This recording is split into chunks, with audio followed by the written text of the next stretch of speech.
నిన్న CII conclave సందర్భంలో జరిగిన ప్రెస్ కాన్ఫరెన్స్ లో ముఖ్యమంత్రి చంద్రబాబు నాయుడు గారు విశాఖ స్టీల్ మీద చేసినటువంటి వ్యాఖ్యానం చాలా దారుణంగా ఉంది, అవాస్తవాలతో కూడి ఉంది. ఆయన ఎత్తుకోవటమే దీన్ని BIFR కి రెఫర్ చేస్తే దాని నుంచి బయటపడేసి 12,000 కోట్లు ఇచ్చి దీన్ని ఆదుకున్నట్టుగా చెబుతున్నారు. ఇది పచ్చి అబద్ధం. BIFR కి ఇది ఈసారి వెళ్ళలేదు. ఎప్పుడో 2000 సంవత్సరంలో వెళ్ళిన దాన్ని ఆయన ఇప్పుడు చెప్పడం అనేది మిస్లీడ్ చేయటం అవుతుంది. రెండోది, ఆయన కార్మికుల మీద నెపం నెడుతున్నారు. ఇంతకన్నా దారుణం ఇంకోటి లేదు. ఇంతకు ముందు వాళ్ళు ప్రతిపక్షంలో ఉన్నప్పుడు అదే కార్మిక వర్గం ఆందోళన చేస్తే దానికి సంపూర్ణ మద్దతు ఇచ్చారు. పల్లా శ్రీనివాసరావు గారు ఏకంగా ఆమరణ నిరాదీక్ష కూర్చున్నారు.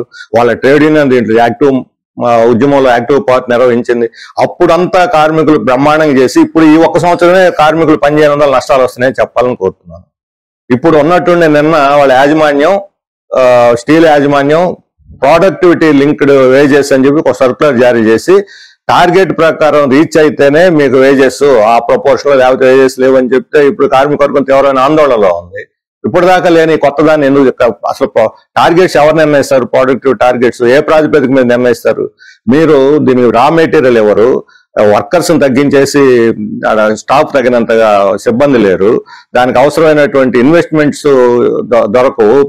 వాటర్ దాని పోర్టు సౌకర్యం తీసుకుపోయి దానికోసం ఇచ్చిన పోర్టుని గంగవరం అదానికి అప్పు చెప్పేశారు. ఇప్పుడు ఏలేరు నీళ్లు కూడా మిట్టలకి ఇస్తా ఉన్నారు. ఇంతవరకు ప్రారంభం కానీ మిట్టలకి ఏలేరు నీళ్ళని విశాఖ స్టీల్ కోసం ప్రారంభించినటువంటి ఏలేరు దాన్ని తీసుకుపోయిస్తా ఉన్నారు.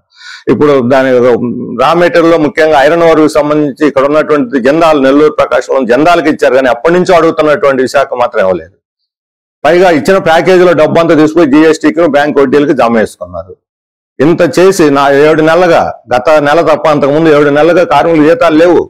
ఇప్పటికి కూడా వాళ్ళకి ఆ జీతాలు బకాయి అయినా సరే వాళ్ళు కష్టపడి పనిచేస్తున్నారు. కష్టపడి పనిచేసి ఉత్పత్తి సాధించి దాన్ని సరైన మార్గంలో పెడుతున్నటువంటి దాన్ని నడపాలని లాభాల బాటలు తీసుకురావడానికి కార్మిక వర్గం పోరాడుతుంది. కార్పొరేట్లు కాదు, కేంద్ర ప్రభుత్వం కాదు. ఇది నష్టాల్లో రావడానికి 100కి 110% కేంద్ర ప్రభుత్వం తప్పుడు విధానం కారణం. చంద్రబాబు నాయుడు గారు కేంద్ర ప్రభుత్వంలో ఈరోజు భాగస్వామి కూడా దాన్ని వెనకేసుకు రావటం అనేది చాలా అన్యాయమైనటువంటి విషయం. వాస్తవాలు గుర్తించి ఇప్పటికైనా సరే కార్మిక వర్గం చేస్తున్న పోరాటానికి మద్దతు తెలియజేయండి. ప్రైవేటీకరణకి చేయడానికి మరొక అడుగు ఈరోజు ఈ ప్రొడక్టివిటీ లింక్డ్ వేజెస్ పెట్టి మరొక అడుగు ముందుకు వేస్తున్నారు. ఈరోజు కార్పొరేట్లకేమో పెద్ద ఎత్తున మీరు రాయితీలు ఇస్తారా? ఈరోజు ప్రొడక్షన్ పేరుతో రాయితీలు, ఎంప్లాయ్మెంట్ పేరుతో రాయితీలు, ఇక్కడ పరిశ్రమ పెడితే విద్యుత్ రాయితీ, GST రాయితీ, ట్యాక్స్ రాయితీలు, వాటర్ రాయితీ, ఎలక్ట్రిసిటీ రాయితీ, పెట్టుబడి రాయితీ, ఒకటి కాదు 100 రకాల రాయితీలు ఇస్తున్నారు. మరలా ఇంకోవైపు కార్మికులు మాత్రం వాళ్ళ జీతాలు కోత పెట్టి కడుపు కాలుస్తున్నారు. ఇదేమి న్యాయం అని చెప్పి అడుగుతున్నాం. అందుకని మొత్తం కార్మికుల వాళ్ళని పనిచేయనందువల్ల ఇది నష్టాల్లో పోతుందనే అభిప్రాయాన్ని చంద్రబాబు నాయుడు గారు వ్యక్తం చేయటం చాలా అన్యాయమైన విషయం. ఎన్నికల్లో వాళ్ళు చెప్పినటువంటి మాటకి వాళ్ళ రాష్ట్రంలోనే ఎక్కడ ఎవరంత మెజార్టీ అక్కడ కార్మిక వర్గం పల్లా శ్రీనివాసరావుకి ఇచ్చారు. దానివల్ల ఆయన ఈరోజు రాష్ట్ర అధ్యక్షుడు అయ్యారు.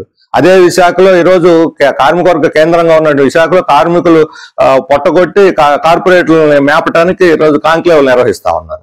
అధికారం ముందు ఒక మాట, వచ్చిన తర్వాత ఇంకో మాట. ఇదే న్యాయం అని చెప్పి అడుగుతున్నాను. అందుకని ఇప్పటికైనా వాస్తవాలు గుర్తెరిగి దానికి అవసరమైనటువంటి మైన్స్ కేటాయించాలి. దానికి అవసరమైనటువంటి సిబ్బందిని మళ్ళీ తీసుకొని, అనుభవం కలిగిన సిబ్బందిని తీసేసి అనుభవం లేని వాళ్ళని మళ్ళీ బయట ఇతర రాష్ట్రాల వాళ్ళని కాంట్రాక్ట్ లేబర్ మీద ఎలా తీసుకొస్తారు? ఇది ఏంటి విధానం అని చెప్పి అడుగుతున్నాను. అందుకని ప్రభుత్వం, కేంద్ర ప్రభుత్వం దీన్ని మూసేయాలనే కుట్రపూరితంగా వ్యవహరిస్తుంది. దాన్ని రాష్ట్ర ప్రభుత్వం ఎదుర్కొంటుందా? దాని కేంద్రానికి తందానంటూ దీన్ని మూసేస్తుందా? ఇదేనా అభివృద్ధి అని చెప్పి మేము అడుగుతా ఉన్నాం. ఇప్పటికైనా వాళ్ళు పునరాలోచించాలని చెప్పి కోరుతాం. లేకపోతే కార్మికుల యొక్క ఆగ్రహానికి తెలుగుదేశం కూడా గురి కావాల్సి వస్తుందని చెప్పి మేము హెచ్చరిస్తున్నాం. మరిన్ని విశాఖ ఉక్కు RANL వార్తల కోసం మన వైజాగ్ స్టీల్ ఫ్యామిలీ యూట్యూబ్ ఛానల్లో సబ్స్క్రైబ్ అవ్వండి.